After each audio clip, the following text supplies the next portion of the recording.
મારું નામ વાળા ભરતજી પોપટભા, પ્રદેશ પ્રમુખ ખેડૂત કલ્યાણ સંગઠન.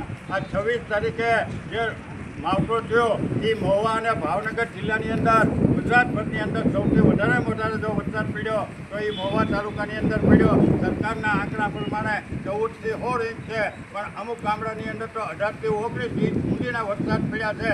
એટલે ખેડૂતોનો તમામ પાક તબાહ થઈ ગયો છે અને ખેડૂતોને તૈયાર મોઢામાં આવેલો ફળિયો છીનવાઈ ગયો. એની તમામ 4-6 મહિના મહેનત કરેલી હતી એની ઉપર પાણી ફરી ગયું. એટલે સરકારને અમારી સીધી વિનંતી છે, સરકાર સમજે તો અમારી સમજણ છે, સરકાર સમજે તો અમારી વિનંતી છે, ન સમજે તો અમે ચેતવણી પણ આપજો કે હવે તમે ખુલ્લા હાથ મૂકી અને તમારો ખજાનો ખુલ્લો મૂકી દો અને ખેડૂતોને જે માગતા હોય એ મોટા પ્રમાણમાં સહાય કરો.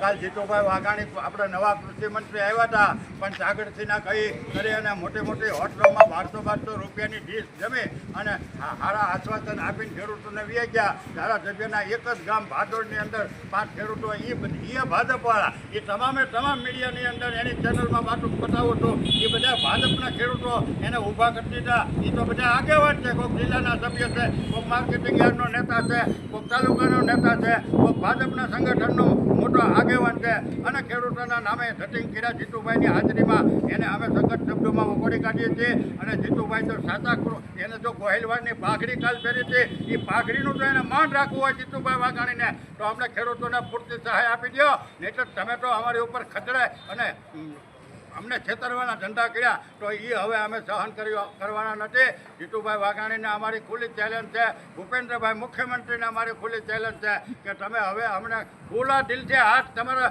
ખુલ્લો ખજાનો મૂકી દો તો તમને તમારી નીતિ જો ખેડૂતોને આપવામાં સાફ છે તો સરકારને ભગવાન આપી દે. બાકી તમને સરકાર ખેડૂતોને આપતી વખતે આમ પેટમાં પગ ગળાવી જાય અને સરકારને પેટમાં ચૂંક આવે. સરકારને અદાણીને દેવા હોય તો 80,000 કરોડ રૂપિયા એક જ કાગળે આપી દે. સરકારને અંબાણીને દેવા હોય તો 1 લાખ કરોડ રૂપિયા એક જ કાગળ આપી દે. સરકારને નિર્માને દેવા હોય તો 35,000 કરોડ એક જ કાગળે આપી દે. સરકારને અલ્ટ્રાટેકને દેવા હોય તો 40,000 કરોડ અને અમારી કિંમતી જમીન તમે મન ફાવે એમ સસ્તા ભાવમાં આપી દો છો. પણ હવે એ અમે સહન કરવાના નથી. તમારે દેવું હોય તો ખેડૂતોને દો, પશુપાલકોને દો, ખેત મજૂરોને દો. સરકાર જો ટકતી હોય અને સરકાર જો ગાંધીનગર અને દિલ્હીમાં જો બેઠી હોય તો એ અમારા ખેડૂતોના પ્રતાપથી બેઠી છે.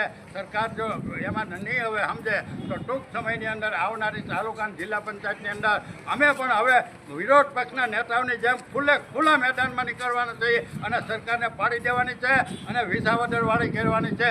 જો સરકાર સમજી જાય તો અમારી એને વિનંતી છે, ન સમજે તો વિસાવદરવાળી કરવાની છે.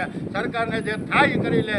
અને અમારે જ્યારે મેદાનમાં ચડશું એટલે આ ભાજપના પ્રવક્તાઓ જે ટીવી ટિબિટમાં રોજ બેસી જાય છે એ તો ભાજપના પઠાવેલા પોપટ છે. ભાજપના પ્રવક્તાઓ તો ભાજપના પઠાવેલા તમે પોપટ જવા બધાય પોપટની જેમ બોલો છો. એ કેમ બોલો? અમારી જેમ ખુલ્લા દિલથી હાથો. અને અમે જો ખોટું બોલતા હોય તો આવી જાઓ મેદાનમાં, તમતારે અમારી સામે બેસી જાઓ ટેબલ ઉપર. એટલે જે નિર્ણય સારો અને હાથો નીકળે એ અમને તમતારે મંજૂર છે. બાકી તમે ચોપડ કરો અને કઢી તતણિયા થવો એ વાત 100%ની છે. આવનારા દિવસોમાં અમે સરકાર સામે જોઈ લઉં. સર જય હિન્દ, જય ભારત, જય જવાન, જય